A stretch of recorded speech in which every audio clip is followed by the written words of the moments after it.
Hey guys, Augiesaint here and welcome to the channel. Hope you guys are having a fantastic day, and I want to cover everything I know about Diablo 4 Season 3. We do have this post over here which we're going to cover in the video, as well as the patch notes which we're going to get through as well.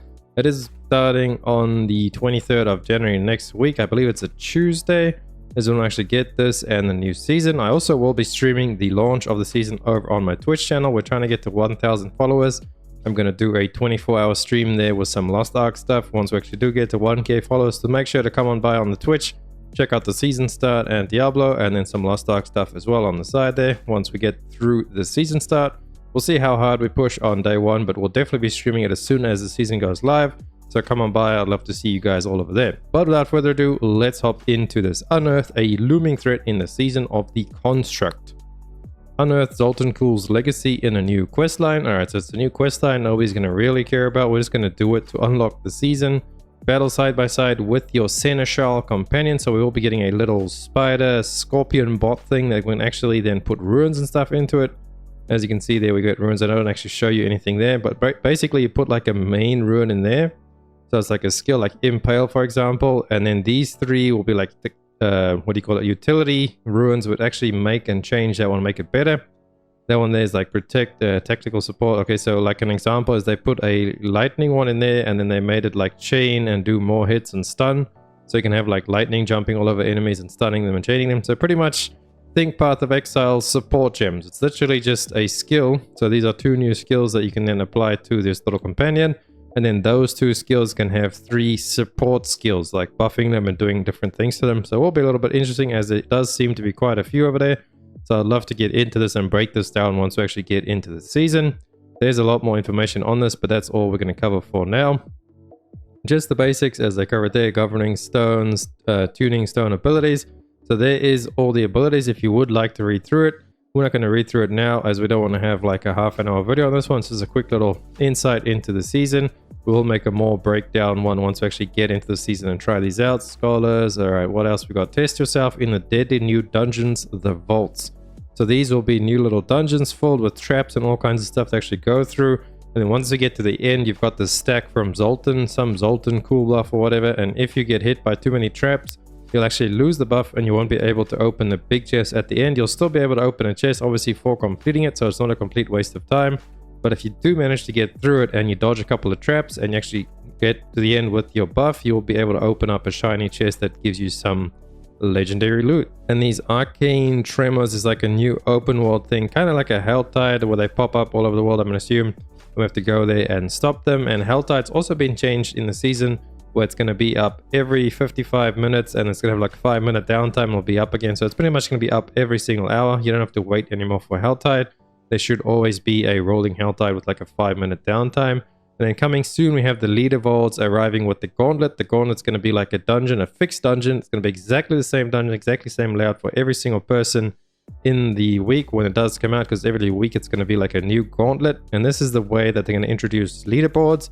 You need to go through that dungeon and optimize it and do it as fast as you can. Obviously kill as many things as you can. I'm not sure what the objectives will be, but most likely just kill stuff as fast and efficiently as you can. It'll probably be like a time limit and a progress bar and whatever. We'll have to see how that all works. But this is not arriving on the first day of the season. I think they said like a few weeks into the season, 1 or 2 weeks into the season, then they'll actually bring out the leaderboards. So we can first get accustomed to the new meta and build our characters that, and before we actually go ahead and try out the leaderboards. Quality of life updates in the season of the contract. So there's the Helltides. They're also going to be adding WASD, WASD, so you can move with WASD instead of your mouse. I'm not so sure if I want to actually do this, because I like moving with my mouse. I'm so used to it, but I'll definitely be trying it out. We're getting an extra stash tab that we have to pay for, by the way. We don't have to pay for it with money though. Just have to buy it in-game like the other stash tabs. Various other quality of life updates. There's a couple of stuff there which we'll go through in the patch notes in a minute. We got the earn rewards with the season journey and battle pass. So we will be getting a new season journey like usual. And there's a bunch of legendary aspects and things. Hopefully they tell us which these aspects are, and then I'll make a video for you guys on what's like the best starter build to go for each class, depending on the aspects we get early on. And then obviously there is the premium one as well for the horse armor and pretty much all the other armor stuff. The most useful thing really is the free one, but the premium one does give you a lot of skins and stuff like that. So if you want it, get it, but you don't have to. It doesn't give you any power. We have the urn change over there, so boost duration of shrine effects. The urn is like the thing you get in the battle pass for the season. You level up and you get these little ashes, you can use them and then just buff stuff for you there. Boost the chance to receive a greater collection from Whisper rewards. This is the chance to receive an additional tuning stone from ward woven chests. I believe those are the chests at the end of those vaults. What else we got? Acquired Fable threads from the shop. So there's new skins in the shop. I don't think I've ever bought a skin in the shop yet. They're just way too expensive. Stay up to date with Diablo 4 news by subscribing to this YouTube channel.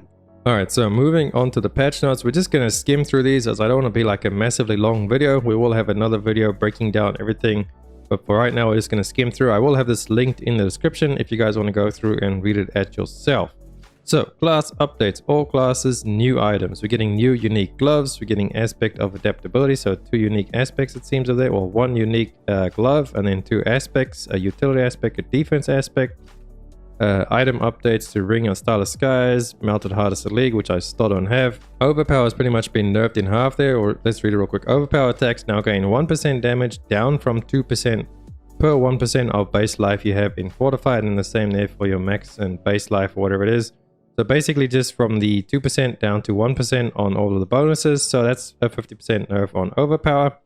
Barbarians are getting a new item, Ring of the Ravenous. We'll read all the new items. Ren's duration increased by 2 to 4 seconds. Damaging an enemy with brawling skills applies 2 stacks of Ren's bleed. This effect can only occur once every 4 seconds per enemy.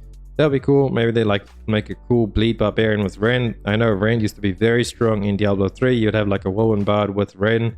You can like woven through everything and then you Ren the packs and they just absolutely get melted. So hopefully Ren becomes something pretty good on them.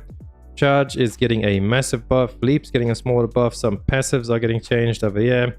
We got the Martial Glyph being changed, now reducing a cooldown on every non-shout skill by 4 seconds instead of every other shout skill by 1.2 seconds. So that seems like it's a pretty big change over there. And then a big one on the item updates was Aspect of the Echoing Fury, which you all know is the Fury Ring. You can now generate 6 to 10 Fury per second while any shout skill is active, instead of 2 to 4 Fury per second for each shout skill. So you'll have a little bit less Fury on the high end of things, because obviously if you roll a max roll on this, you only get 10. Doesn't matter how many shouts you have active, you'll only get 10 Fury per second. But with the old one, if you had all 3 shouts up and they were maxed out, you were getting 12 Fury per second. But this does make it nicer now and opens your builds up on barbs. You don't have to run all 3 shouts. Although people probably still will do that just because shouts are that strong. But you can definitely get away with 1 shout now and your Fury gen will still be pretty decent, as that just doesn't matter how many you have. It says per any shout skill is active. And then the rest, we're moving on through, skimming through. Druid is getting a new item. This is actually my favorite thing about the season. Lightning Storm gains 1 additional strike each time it grows. Lightning Storm Critical Strike causes lightning to strike twice, dealing 10 to 20% increased damage. This is a unique glove on the Druid. It's actually got pretty good stats. I've seen it in the live update from the developers. So that is going to be really awesome, as the Lightning Storm is one of my favorite builds on Druid. I'm probably going to go with Druid this season, as I've been neglecting my bear man. I haven't played our Druid since season 1, so we'll definitely be playing Druid this season. Let me know down below in the comments what class you guys actually plan on playing, but I'm definitely going to go with Druid. Then we've got a bunch of changes there to skills on Rabies, Lacerate, Cataclysm, which is one of our ultimates, passives, Mending. We've got some passive changes there. Spirit Bond Boons have been changed as well, although these changes there are pretty bad. I mean, nobody's going to use those two either. But Avian Wrath critical strike damage bonus is now multiplicative instead of additive, so that has finally been fixed. That will be good to use over there. We got the Tectonic Paragon change, item update. Aspect of the Blurred Beast has been pretty much nerfed to the ground, although 20 to 40 increased damage to them should still be pretty good, as it is multiplicative. So I'm sure people find a new way to use Blurred Beast instead of like just jumping around one-shotting poison enemies. We'll see how that goes. Necromancer, I don't know much about Necro. Still the only class I haven't gotten to level 100 yet. You are Bloodlanced, and when Bloodlance would deal damage to you, it instead fortifies you to 1-2% of your maximum life, and has a 5% chance to form a Blood or Bloodlance deals increased damage. So Bloodlance, I believe, is a pretty good build on Necro. They have their new item of there, so maybe that's pretty good. I'm not sure. All the Necro mains, let me know down below. We were thinking of playing a Necro this season, but then Druid got the Lightning Glove, so I'm probably definitely going to go with Druid. Maybe we'll make a Necromancer after we make a Druid. And then moving on, Iron Maiden, damage increased. Some more changes there. Blight Sever, Bone Spirit got a big buff as well, so Bone Spirit is a lot nicer now. Decompose is better too. Dreadful Blood Mist. Bone Prison is also better now, so minions and friendly players can move through your Bone Prison. They won't get stuck anymore. There's some more Bone Prison Pacifier. So Ossified Essence will actually display the bonus on the tooltip. Book of the Dead, all of your golems pretty much got a buff. All the golems do the cleave now instead of just the, I can't remember which golem it was, but one of them was doing cleave and the others weren't. Now all of them do it. Seems like we have some buffs there on the Bone Mage and the Skeletal Priest as well. Paragon changes over there. Item updates to Aspect of the Swelling Curse. Distance traveled. So that's all got to do with Bone Spirit, increasing Bone Spirit again. I'm assuming Bone Spirit is going to be a really good build this season for Necro. Moving on to Rogue. Their new item is the Beastfall Boots. When you cast an ultimate skill, your next core skill consumes all of your energy and deals a 0.5 to 1.5 increased damage per energy consumed. Using a cooldown restores 5 energy. So that seems pretty complex, but pretty OP if that's multiplicative, and it actually works like it should. Hopefully it's not glitchy and buggy. So there is Rogue's new item. Their skills Blade Shift, you're getting some damage increases over there. Rain of Arrows, cast time reduced. So we got Cold Imbue, chill amount now increased. Okay, blended Cold Imbue, mixed poison. Forceful Arrow, the duration of your vulnerable has been increased. Penetrating Shot now gives you crit strike chance instead of increased damage. Okay, I guess. Passives, your close quarter combat has been changed a little bit there. Attack speed has gone up, but the amount versus damage control bonus has gone down. So it's a little bit of a nerf and a little bit of buff to attack speed. Precision, I believe, is another passive. Chilling Weight, Concussive. Paragon, the Lyrana's Instinct has been changed. And item updates on the Blade Dance aspect. Now the orbiting blades can only hit an enemy 2 times instead of 3 times. So Twisting Blades has been nerfed a little bit. It's still probably going to be very, very strong, but it has been nerfed a little bit there. There's some changes to items as well over there. Wind Force, Lucky Hit Shot, Increased Sky Hunter, Eagle Horn. So maybe those can actually be better. Let's see, they changed from 38% chance to fire an arrow that bounced. Now Penetrating Shot makes enemies vulnerable for 3 seconds. Every 4th cast bounces off walls and ceiling and deals 20 to 40% bonus damage.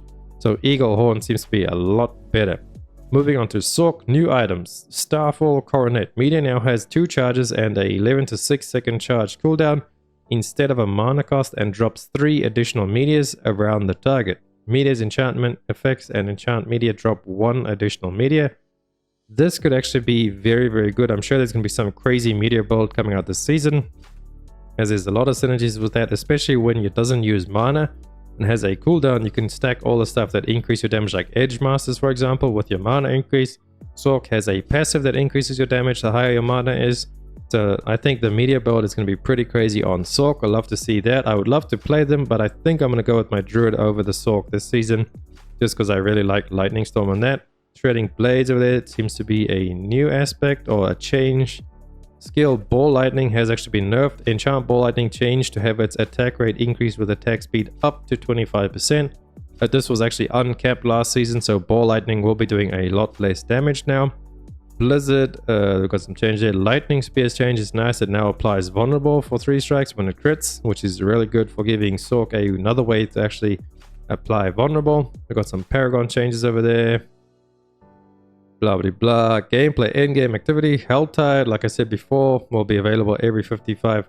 Well, it's going to have a 5-minute gap in between, and then it's going to be active for 55 minutes. So in every hour, it's going to be up for 55 minutes and have a 5-minute downtime. Also, Distilled Fears now have been reworked. So players will always gain a Distilled Fear after completing a Nightmare Dungeon of at least tier 30.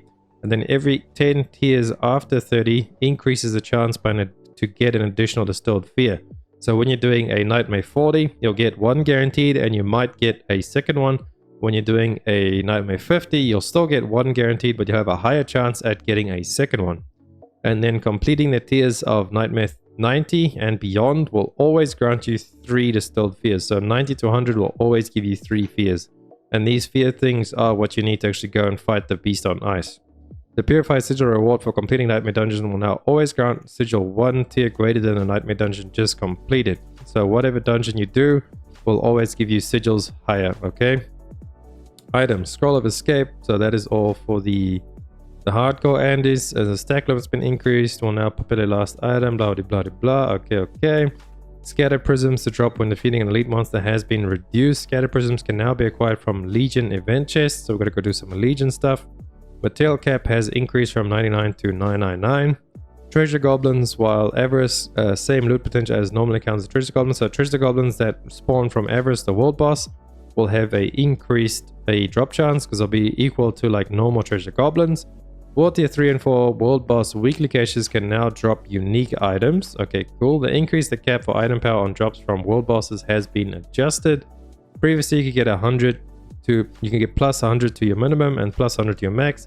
The new is plus 65 to minimum and plus 25 to max, just lowering that high end on the world bosses, because world bosses always drop 925 loot. So like a new player level 50, level 60 just coming into the new world tier Nightmare or Torment, we go straight to the world boss and people can kill it and he'll get straight 925 gear. So that has been changed there to like scale with your level a little bit more depending on the item stuff. And the item power ranges for items dropped by endgame bosses such as Varshan and Zer have been decreased for rare and legendary items. Unique item power has not been changed. Examples: note the current range for unique items was previously the range for all items. So they pretty much just reduced the item range on all the bosses in that and made the low end a little bit lower on the lower tier bosses. But if we come all the way down here, monsters at level 125, legendary item power ranges from 845 to 925. This was previously, now it ranges from 910 to 925, so it'll be a lot easier to find 910 plus loot, you know, so like closer to the cap than what it used to be before, as that's a big difference over there. And rare items, so this is yellows, they previously used to go from 810 to 925, so that's like over 100 difference gap. And now the gap is a lot smaller, with 885 being the lowest that will drop and then 925 obviously the highest. This is from level 125 monsters, so that's like what's that, a nightmare 60 or 70, somewhere around that range. So pretty much all the higher, now there's actually a reason to do the higher up nightmare tiers, as then you can get increased item power stuff. Oh yeah, there we go. All monsters above level 144, so nightmare 90 and above, are guaranteed to drop 925 item power gear. So the sweet spot is going to be to farm nightmare tier 90 pretty much. Then you get guaranteed 925s, and it's going to be faster than farming a tier 100, as well as the increased XP glyph, which they did buff last season. So doing nightmare dungeons now might actually be really good. Well, better. I mean, that's what we had to do before, but might be a lot better. Miscellaneous potion count will no longer be reset after dying. Hatred's chosen, blah blah blah, not that important. Uber unique items can now be unlocked as transmogs. Okay, that's cool. User interface and user experience. So there's the settings for the WASD. Event timers are displayed on the world map. Additional stash tab. We got items on a Helltide chest for mysteries and living still chests have been updated to make them more visually distinctive. Just some little quality of life stuff, and then a ton of bug fixes. But that is it for this video. It's probably been a really long video.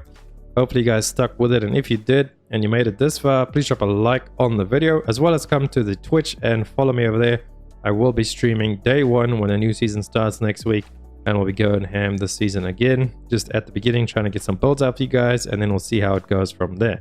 Thank you guys so much for watching the video. If you liked it, please drop a like and a sub. It helps me out so much, and I'll catch you beautiful people in the next one. Augiesaint out.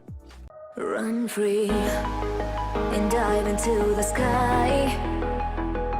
Hear the wind crying out its prayer.